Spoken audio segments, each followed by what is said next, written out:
Greetings to everyone. My name is Edward, and you can call me Ed. You're all welcome to Pros and Cons Accountancy Tutorials. Today, our focus is on IAS 23, borrowing cost. So the question we ask ourselves is, what is borrowing cost? Borrowing cost is simply the cost we incur in terms of we going out for loans or we borrowing. So an example would be the interest that we incur when we go out for loans or when we borrow monies from friends and other people. But under IAS 23, this borrowing cost is a cost that we incur, the interest that we incur in borrowing to construct or produce a qualifying item. The cost that we incur in borrowing to produce or construct a qualifying item. So one is a qualifying item. First thing we've mentioned is a qualifying item. Now the question is, what then is a qualifying item? So a qualifying item is an item that takes what? A substantial period to complete. It takes what? A substantial period to complete. The unfortunate thing is IAS 23 did not specify what a substantial period actually means. Whether it's 6 months, whether it is 1 year, that one it didn't specify. But practically, we take 6 months going to be what? A substantial period. Now, under IAS 23, the focus here is that this borrowing cost or interest that we are incurring, there's part of the interest that it tells us to what? To expense, and there's part of the interest that it tells us to capitalize as part of the cost of the assets we are coming to what? Construct. So one, we do capitalization of the borrowing cost, and also we expense part of what? The borrowing cost. So when we talk about the capitalization, then it simply means we are adding it as part of the cost of the asset. But when we talk about expense, then it means we are expensing it or debiting it to our profit or loss statement. Debiting it to our profit or loss statement. So this is the idea. So IAS 23 is saying that the total borrowing cost or interest that we have incurred based on the borrowing that we borrowed to construct a qualifying item, part of it can be capitalized and part of it can be what? Expense. And we are saying that when we talk about the capitalization part of it, it means we are adding it to the cost of the asset. And expense simply means that we are debiting it to where P or L, which is the profit or loss, or someone would say the income statement. So then what part are we going to expense? And then what part of this interest are we going to what? Capitalize? It is now up to us to determine based on the standard, which is IAS 23, to know what part to be capitalized and what part to what? Expense. Now, to know what part to be capitalized and what part to be expense, IAS 23 is telling us that we should know our capitalization period. Capitalization period. So if we get to know our capitalization period, then it means that any interest within the capitalization period we have to capitalize.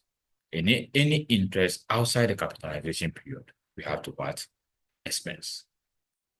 So let's say we have January to December. And our capitalization period starts from, let's say, March to October. So it means the interest which falls within January, February, and then October, November, and then December, all the interest for these 4 months will be what? Expense. Will be expense. But the interest within this 8 months will be what? Capitalized. Will be capitalized. So that is the idea of the capitalization period and the expense what? Period. How then do we determine this capitalization period? Now, IAS 23 gives us some 3 conditions on when to start capitalization. We will have to meet some 3 conditions. So the last date of meeting these 3 conditions, then we start what? Capitalization. Now, what are these 3 conditions? Before we go to these 3 conditions, it simply means that we can't be capitalizing. It means there are a point will come where we need to suspend, and a point will come where we need to what? We need to stop or cease the capitalization. Now, the question we ask ourselves is, when do we start? At what point do we start? The 3 conditions. What point do we start? So let's go and then analyze and then get to know when to start capitalization, when to suspend, and also when to stop.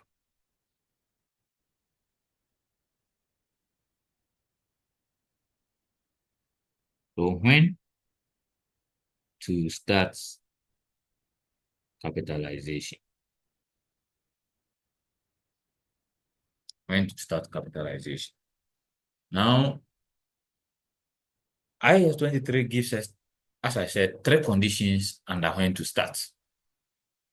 And we have to meet the 3 conditions, right? The 3 conditions is that when borrowing costs has been incurred.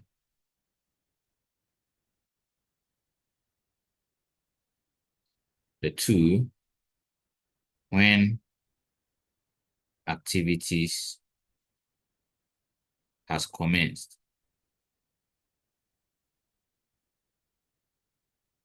And then 3, when expenditure has been incurred.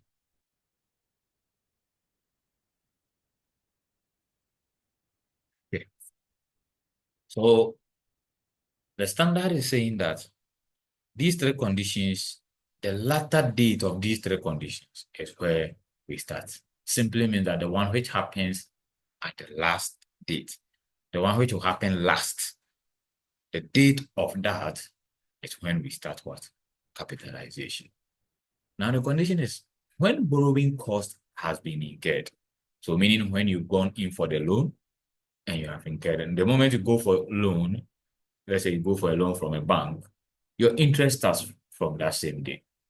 And you know the interest rate is based on yearly, right? The interest rate is based on year.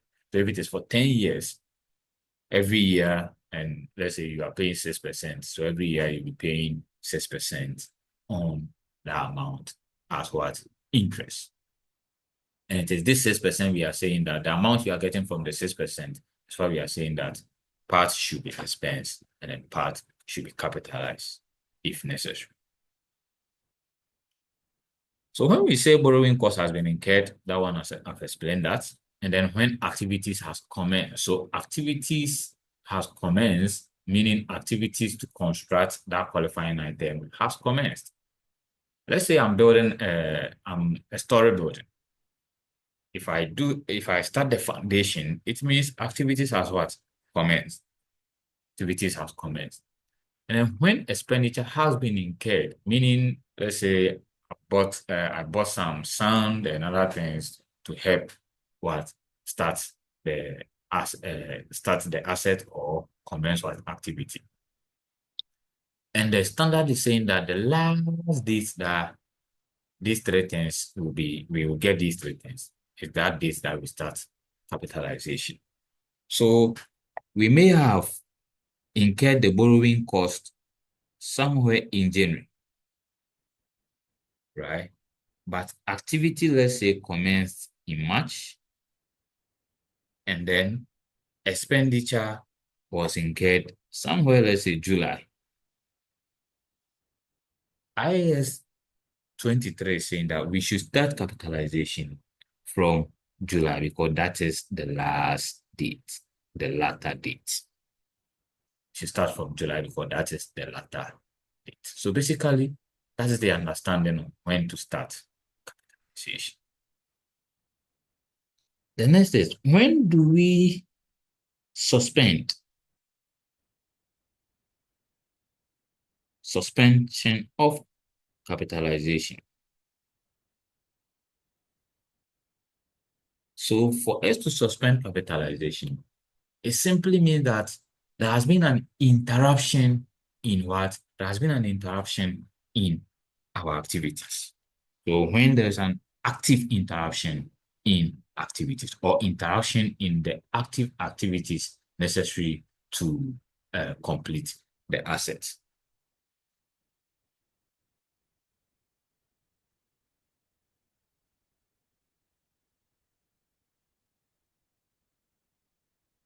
In the necessary, in the activities necessary to complete the assets. Good. So you are building a story building. You've just done the foundation. Then you left it. Surely there has been an interruption in the activity. You've stopped. Just a foundation and you've stopped. So whatever borrowing cost, if you went for loan, then whatever borrowing cost within the period that you stopped, just with the foundation, will not be capitalized as part of the cost of the asset. Now, it means the interruption we are talking about, if you will have to suspend, then that interruption we are talking about should be your own action. That interruption should not be part of getting the asset complete or to its intended use. Why are we saying that? Let's have a scenario like building a story building once again. Then we finish the first floor. So we have to do curing.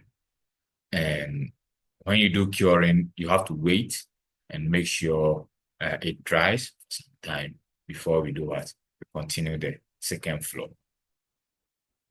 So those of us who may not understand curing, if you are building a story building, right? If you finish this first one, you want to flow. You want to flow it, put some more concrete and other thing on it. Wait for some time for it to what? Dry before you can continue with the second floor. That is what we call curing. In actual fact, at the point of curing, activities will not be going on. People will not be working there because they are waiting for it to dry. So the question is, do we suspend capitalization also there, or we continue to capitalize? You know that curing is part of completing the asset. It is part of the process of completing the asset. So in that case, it means we have to continue capitalization. So as I first mentioned, it means that this interruption, before you suspend, the interruption should be an interruption which is not part of completing what? The asset. So if the interruption is not part of completing the asset, then you have to cease what? Capitalization. You have to suspend capitalization. All right. Then IAS 23 also give when to stop. When to stop capitalization. When to stop or cease capitalization. Let me say when to stop, rather. When to stop capitalization. At what point do we stop? We stop when all activities necessary to complete the assets is completed.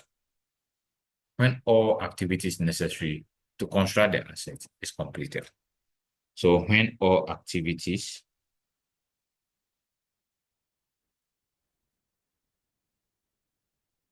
necessary to complete the assets or to construct the assets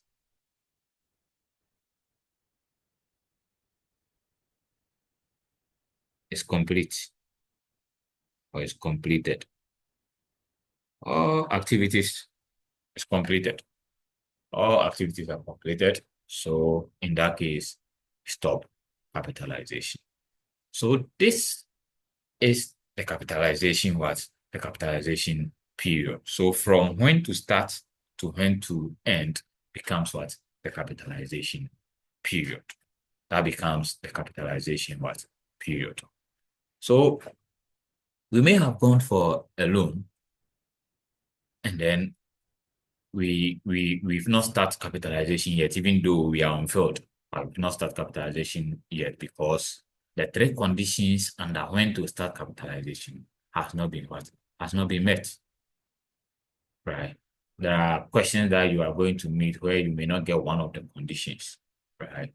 But if you are able to meet two, if within the question it is only two that you are having, then that is fine. You have to use it to start capitalization. But in real terms, the three conditions have to be met before you start capitalization. And the last date of we meeting the three is where we start the capitalization from. So in that case, it means if, let's say, all activities were completed in December, then it means our capitalization period is starting from where? It's starting from July to December. Starting from July to December.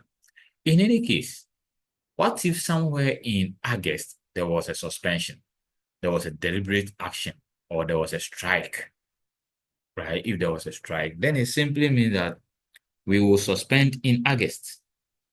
We will suspend in August. We will suspend in August. So our capitalization period is going to be July, then we suspend in August, right? So July, September, October, November, and then December. So let's get the idea very well.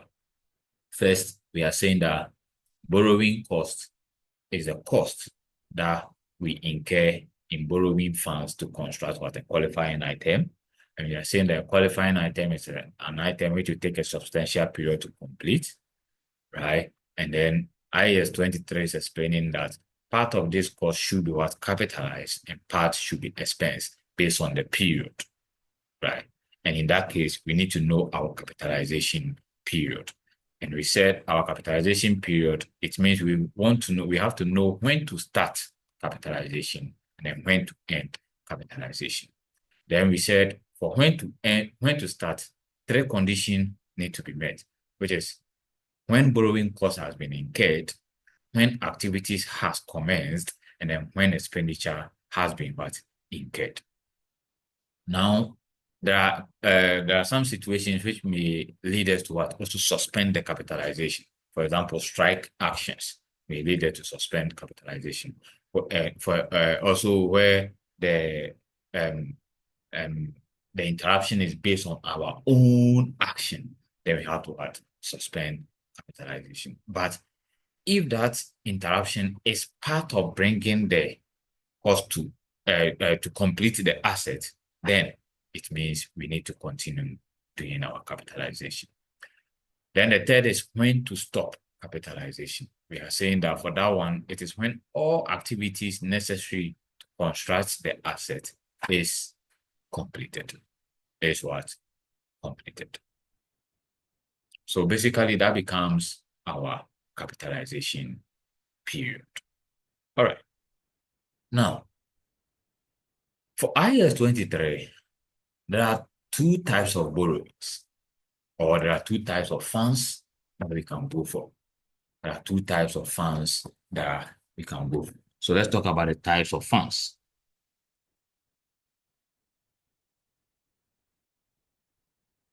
The types of funds. So for the types of funds, one, we have general funds. So some books call it general borrowing, right?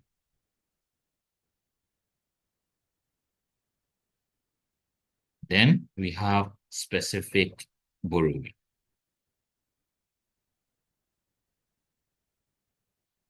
So when we talk about general borrowing for constructing a qualifying item, here we are talking about where we have an existing borrowing already in the company. Existing borrowing already in the company. So we may have loans that we've already gone for to do any other thing, right? But because we are not using it, then we are like, okay, let us take some and use it to complete this asset that we have. So we call it general borrowing. It exists already in the company. That's the general pool of funds that we have in the company.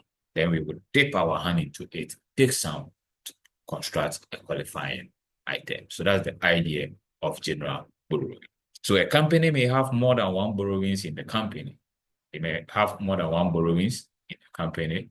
So they have the money in their coffers, right? So they will just dip their hands into it and then take some to complete what the qualifying item. That becomes a general borrowing. So the main thing I want you to put in mind is that general borrowing, we are talking about funds which exist already in the company. However, when we talk about specific borrowing, we want to construct a building. The building will cost us 100,000. So we go out and then borrow 100,000 to come and construct the item. So that is a specific borrowing. Borrowing which has been what? Borrowed specifically to produce a certain qualifying item. Here, it is not like we borrowed some monies already in the company, then you will dip your hand in. It means it wasn't that money, the general one wasn't specifically for the construction of that qualifying item. But specific, we are going outside specifically for that item. So we borrowed that one specifically for that item. Right. So today we will focus on general borrowing, and maybe in our subsequent videos we will deal with what specific borrowing. So let's focus more on what general borrowing.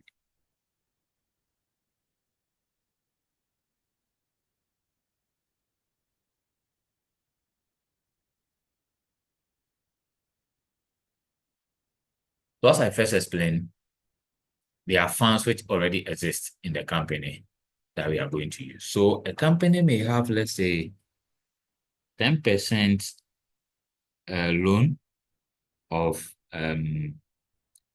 20,000 Ghana cedis, and they may have also, let's say, 6% debenture or loan of 10,000 Ghana cedis. The question is, this total is giving you 30,000 cedis. The question you ask yourself is, we have this money in our coffers. We are not using for now, so we have it in our coffers.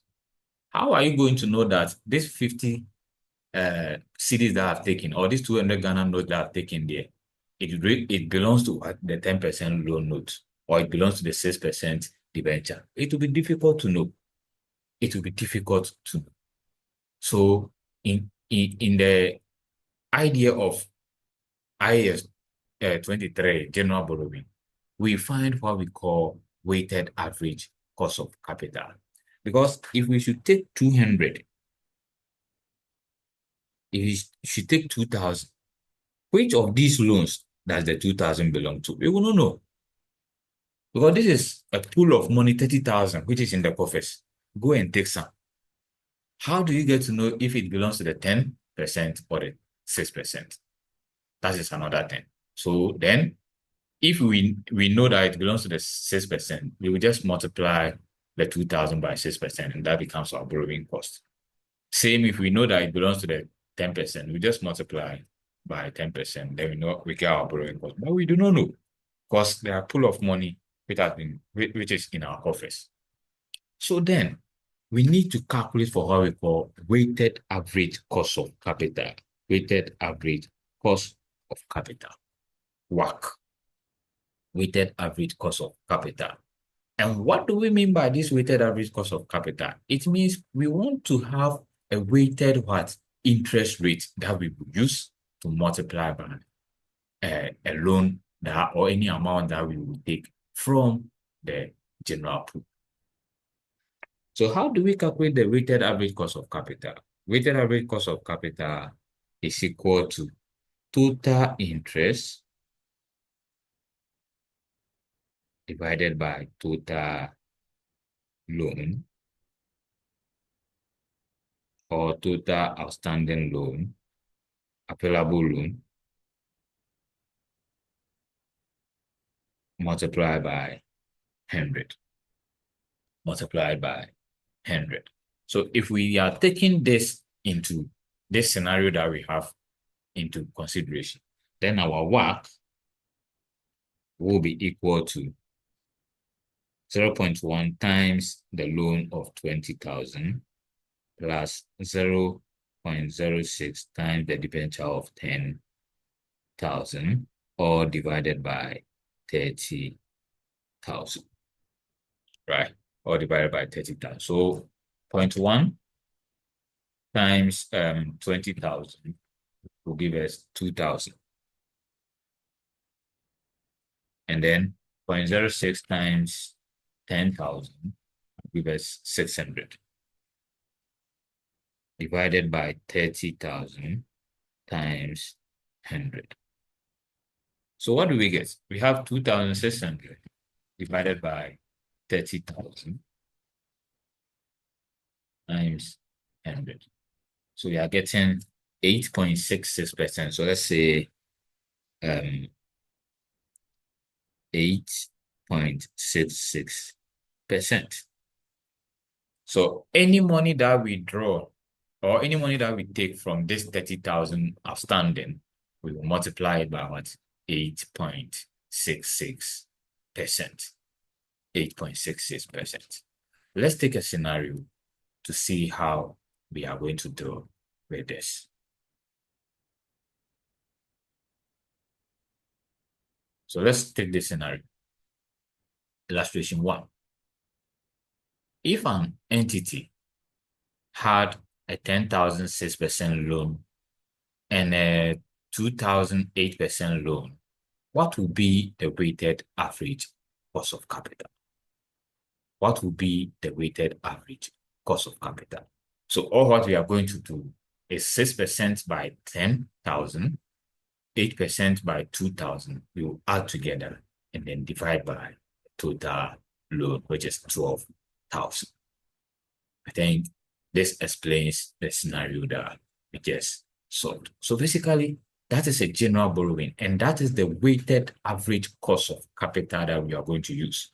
So anytime you dip your hand into this 30,000, with the scenario that we just did, anytime that you dip your hand into this 30,000, the amount will be multiplied by 8.66%. 8.66%. Now, for the amount to be capitalized, it will depend on the capitalization period, because the 8.66% is a yearly amount. It's a yearly amount. So if let's say we took the money from January to December, but the capitalization period is from what? March to October, then it simply means that we were able to capitalize 8 months of this, because from March to October, March, April, May, June, July, August. Good. March, April, May, June, July, August. That is 6 months. So if it is from March to August, then we can only capitalize what? 6 months out from what? The 8.66%. The rest of the 6 months, we have to do what? We have to go and then expense. We have to go and then expense. Now, yes, we have capitalized the 6 months. What happens to the cost of the asset? The 6 months interest will be part of the cost of the asset. So if the asset is costing us, let's say 20,000, we will just add the 6 months interest to it. Then it becomes the total cost of the asset. So the total cost of the asset is what we can now depreciate and then take it into our financial position. What I want us to do is, there's a scenario that I want us to deal with so that we can call it a day on general borrowing. Then in our subsequent videos, we can talk about the specific borrowing. So let's go and see this scenario.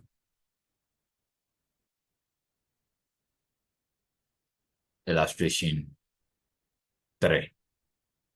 It's a Coins Limited had 2 loans facilities in place at the beginning and end of 2012. That's a 12% debenture stock of 480,000 to be repayable in 2015, and a 15% bank loan of 320,000 repayable in 2014. So from this, we can calculate for our work. So let's go to the board and even deal with our work before we continue the rest. So to deal with our work, we know that the outstanding loan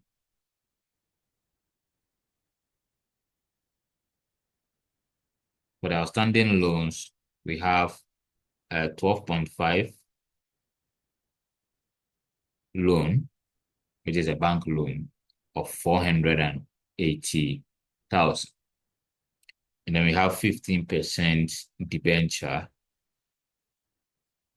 of 320,000. So the total loan will be 480 plus 320, giving us 800,000. 800,000. What then will be the total interest? Total interest is going to be 0.125 times 480,000 plus 0.15 times 320,000. Good. So if we go for 0.125 times 480,000, that will give us 60,000. And then 0.15 times 320,000, that will give us 48,000. We divide this by what? 800,000, then multiply by 100. So that gives us our work. So our work will be 108,000 divided by 800,000 times 100. And that gives us 13.5%. So whatever money that we take from the pool, we multiply it by about 13.5%. Let's go back to our question and read and continue reading. On 1st January 2012, the company began the construction of a qualifying asset. What does that mean? Now we want to determine our when to start the capitalization. We want to determine when to start the capitalization, right? So they are saying that on 1st January 2012, the company began the construction of a qualifying asset. A plant at a cost of 40,000 using what existing borrowings, right? So that is the 12% debenture, 12.5, and then the 15% bank loan. Expenditure drawn down for the construction was 120,000 on 1st January 2012.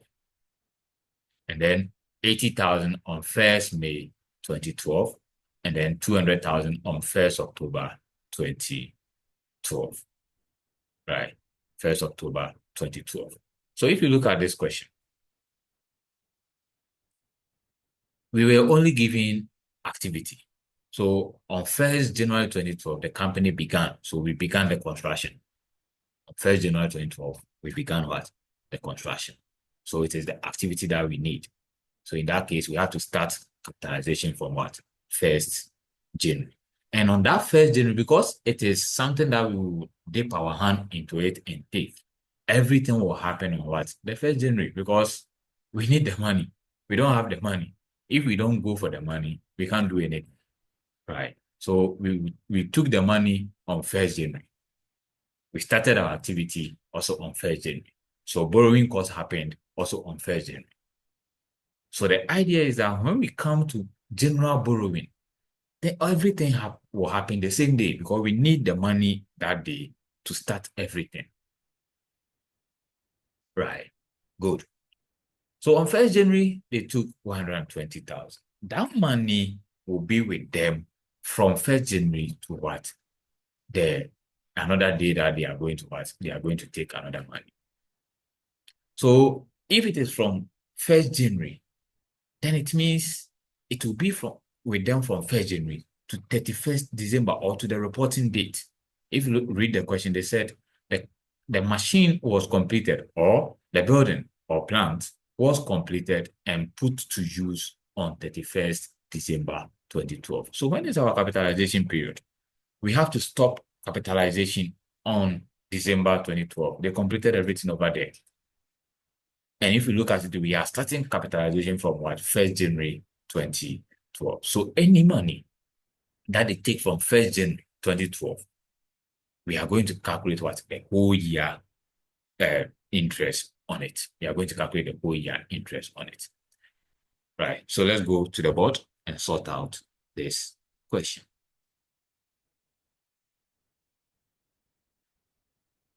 So 1st January, they took 120,000 and it will go for a rate of 13.5%. But to go for the whole year because they took it from 1st January and we are starting capitalization from 1st January ending at 31st what? December. So to go for the whole year. The next amount they took was on when? I think the next amount they took was on May, and the last one was October, right? May and October. So 1st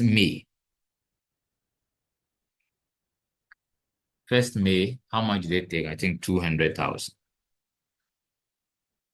at a rate of 13.5. But they took it on May. So May, June, July, August, September, October, November, December. That is 8 months. So whatever interest we are getting, it has to be what? 8 months interest.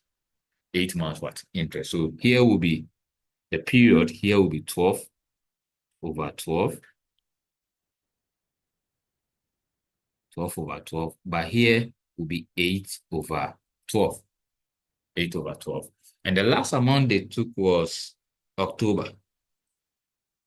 So October, November, December. So it tells us that the period itself will be 3 over 12. Our interest is 13.5%. And the question is, how much did they take from October? October, they took So it's October they took 200,000, but May they took 80,000. So let's read here. Expenditure drawn down for the construction was 120 1st January, 80,000 on 1st May, and then 200 October. Good. So October was rather 200. But here we have 80,000. And then here is 200,000. So let's now determine our interest. So the interest, we have 120,000 times 0.135, which will give us 16,200. And then 80,000 times 0.135 times 8 divided by 12 to give us 7,200. Then 200,000 times 0.135 times 3 divided by 12 give us 6,750. So in total, the borrowing costs will be 6,750 plus 7,200 plus 16,200. That will be 31,50. So this is the borrowing cost we need to capitalize. The borrowing cost we need to what? Capitalize. This is the borrowing cost we need to capitalize. So if the asset itself, let's say it amounts to, so let's say the cost of the cost of the plant is 100,000. If the cost of the plant is 100,000, then we will capitalize the borrowing cost. We will capitalize the borrowing cost of how much? 31,50. 31,50. So now this becomes 130,150. 130,150. And that will be what? The cost of the asset. Let's look at this question. I think they gave us the cost of the plant. The cost of the plant is 400,000. It's 400,000, right? It's 400,000. So here it's 400,000. So it will be 431,50. So that becomes the carrying amount of the asset. Carrying amount of the asset. So this brings us to the end of the first session of our borrowing costs, which focused on general borrowing. Please, as I always say, if you have any challenge, kindly put it in our comment section and we will be glad to get in touch with you whilst we share our ideas. Thank you very much. This is where we call it a close, but please kindly subscribe, like, and share the videos if you find it to be interesting. As I said, subsequently, we are going to deal with what the specific borrowing as well, let's say in our next video, so that we'll be able to complete IAS 23 in a whole. Okay, so thank you once again. My name is Edward, and here is Pros and Cons. Thank you. Bye-bye.